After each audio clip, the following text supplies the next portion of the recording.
It's incredible. And I think how this group had to do it, the way Steph had to flat out carry the squad. You guys, if he doesn't put up 43 points, the pivotal game in this series, we all would all agree, is game 4.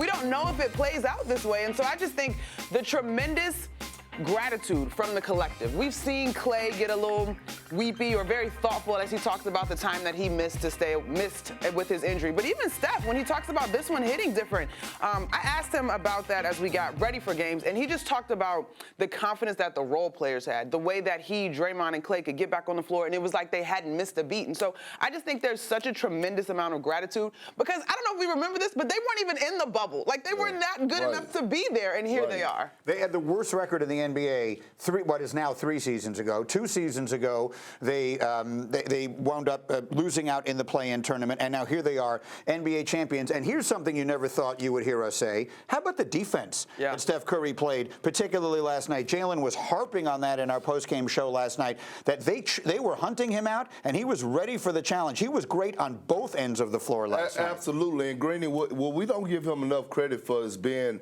one of the best conditioned athletes of all time. We talk about LeBron James because we know the story and we hear about him spending $2 million on his body. But in order for Steph Curry to do what he did throughout this series and this postseason, being able to be effective offensively, moving without the ball, and then defensively, accepting the challenge against bigger players. You know what, Greeny, Monica?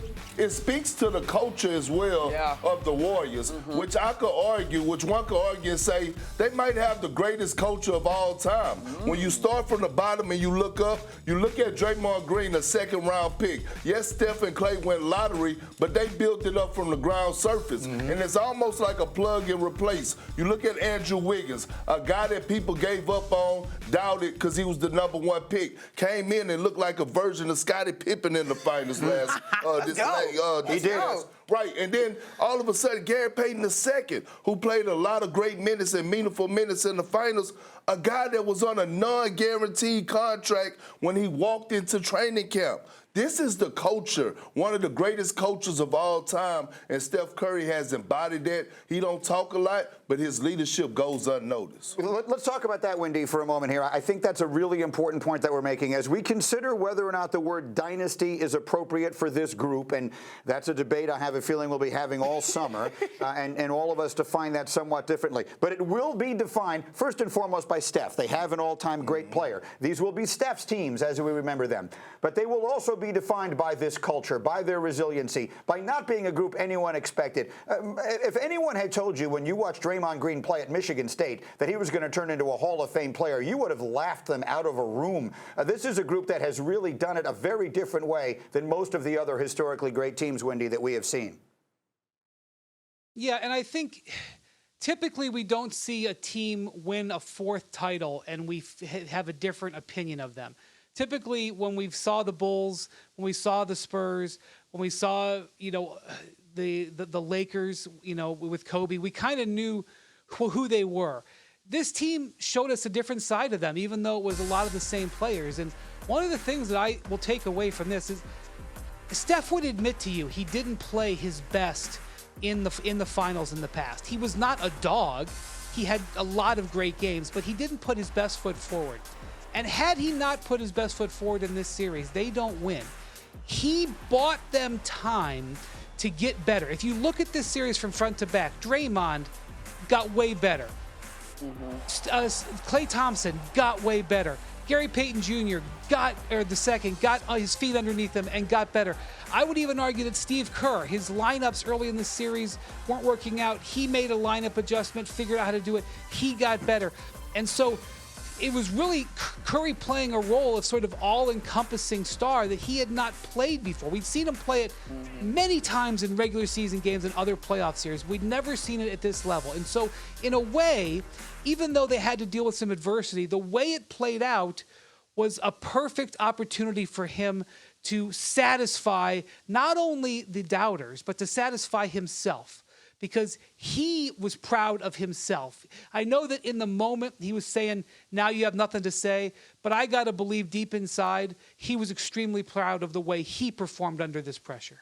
Look, you make an incredibly important point. Let's live in that for a moment here, because our job is to live in the day-to-day. We are having these conversations real time, literally every single day. The danger of that is that these are evolving stories. A player's legacy is evolving. It's still evolving. Steph is by no means done. But the reality is, whatever questions used to exist about Steph Curry before these finals were real. They were, is he just part of a great system? Is he part of a great team? He didn't win the previous MVPs. Would he have done it without Kevin Durant? He answered those in this series. I think it is fair to say the questions weren't unreasonable when they were being asked. They were questions. And in the last 2 weeks in particular, Monica, all year long, but the last 2 weeks, he answered them once and for all. Well, literally, the finals MVP, it closes the door, closes the argument. The one thing that I always kind of pointed out in that discussion was, to me, there's something to be said for a guy that continues to be the cornerstone of a franchise. When we look at this list in terms of guys that, well, MJ went on to the Wizards, but anyway, guys that stay with one organization, right? And so even though people tried to knock him for KD and the talent that was there, to me, and Steve Kerr said it. He gave us this great story about how Greg Popovich always does a toast to Tim Duncan, because the Spurs would not be the Spurs without Tim Duncan. And he says he feels the same way about Steph Curry. He has been the cornerstone, the foundation. He's a tremendous leader. I think the way that he instills confidence in those role players, like those role players hadn't been there at all either.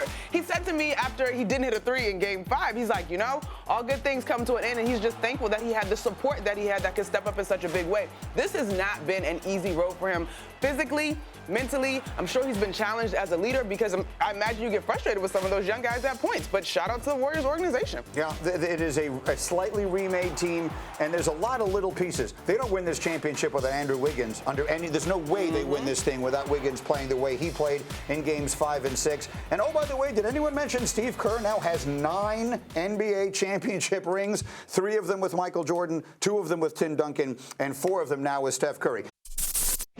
Thank you for watching ESPN on YouTube. For live streaming sports and premium content, subscribe to ESPN+.